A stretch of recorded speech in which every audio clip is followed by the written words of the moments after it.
അപ്പോൾ ഇത് ഇന്നത്തെ നോട്ട്സാണ് ബി എഡിൻ്റെ റെക്കോർഡ് വർക്ക്സാണ്. Basic principles of organization. അപ്പോൾ നമ്മൾ ബേസിക് പ്രിൻസിപ്പിൾസ് ഓഫ് എഡ്യൂക്കേഷൻ ഓർഗനൈസേഷനാണ് പറയുന്നത്. അപ്പോൾ അതിൻ്റെ റിലേറ്റഡ് പിക്ചേഴ്സാണ് ഈ സൈഡിൽ നമ്മൾ റെക്കോർഡ് വർക്ക്സിൽ ഒട്ടിക്കാം. അപ്പോൾ അത് ഫസ്റ്റ് പ്രിൻസിപ്പിൾ എന്ന് പറയുമ്പോൾ എഡ്യൂക്കേഷൻ ഓർഗനൈസേഷനായിട്ടുള്ള വേസ്റ്റ് ആയിരുന്നു വരുമ്പം സ്റ്റുഡൻറ്റ് സെൻറ്റേർഡ് ആയിരുന്നു. ടീച്ചേഴ്സ് സ്റ്റുഡൻസിന് ഇമ്പോർട്ടൻസ് കൊടുക്കണം. പിന്നെ അവർ ഡിസിഷൻ മേക്കിങ്ങിനൊക്കെ അവരെ പാർട്ടിസിപ്പേറ്റ് ചെയ്യിപ്പിക്കാം. അപ്പം ലീഡർഷിപ്പ് കൊടുക്കുക. പാരൻസ് ടീച്ചേഴ്സായിട്ട് കണക്ഷൻ വേണം.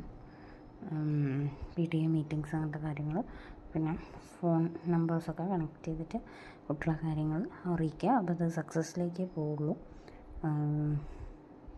പ്രോഗ്രസ് ആൻഡ് സക്സസ് ഒക്കെയാണ് പറയുന്നത്.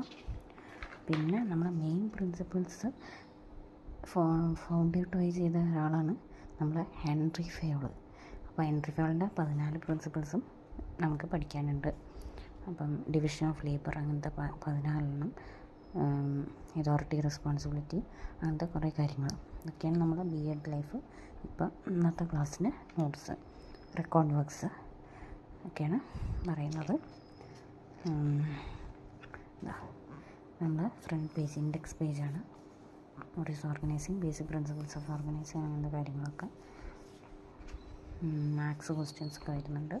അത് തിയറി ലെവലിൽ എഴുതണം. ഫസ്റ്റ് ക്വസ്റ്റ്യൻ എഴുതി. ഓർഗനൈസിങ് എന്താണ്, ബേസിക് പ്രിൻസിപ്പിൾസ് ഓഫ് ഓർഗനൈസിങ്, അങ്ങനെ ഒരു 9-10 പേജ് കഴിയും എന്ന് വിചാരിക്കുന്നു. മാക്സിമം നമുക്ക് 10 പേജ് മതി, കൂടുതലും കുഴപ്പമൊന്നുമില്ല.